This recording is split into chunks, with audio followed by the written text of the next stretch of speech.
जब इमाम मेहदी दुनिया की सुपर पावर्स से लड़ने में बिजी होंगे तो चलो हमारी तकदीर को पाते हैं। तो वहीं दूसरी तरफ खुरासान में सीरिया और इराक के बीच किसी इलाके से दज्जाल निकलेगा। दज्जाल पहले से ही इस दुनिया में मौजूद है। एक दिन नबी सल्लल्लाहु अलैहि वसल्लम ने नमाज के बाद सहाबा से फरमाया कि मेरे पास एक ऐसा शख्स आया जो पहले ईसाई था लेकिन बाद में इसने इस्लाम कबूल कर लिया। इस इंसान का नाम था तमीम दारी। वो अपने 30 साथियों के साथ समंदर में सफर कर रहा था। तभी समंदर में एक खतरनाक तूफान आया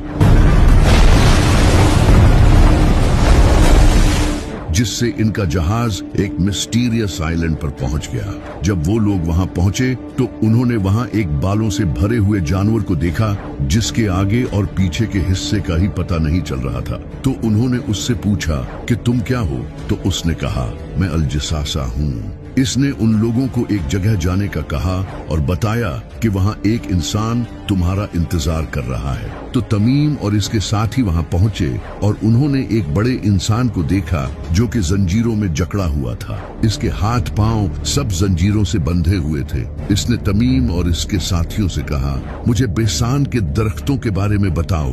तो उन्होंने कहा वो फलों से भरे हुए हैं। तो इसने कहा वो बहुत जल्द फल देना छोड़ देंगे। फिर इसने कहा मुझे गलीली के समंदर के बारे में बताओ। तो उन्होंने कहा कि उसमें बहुत सारा पानी है। इस पर इसने कहा बहुत जल्द वो खुश्क हो जाएगा।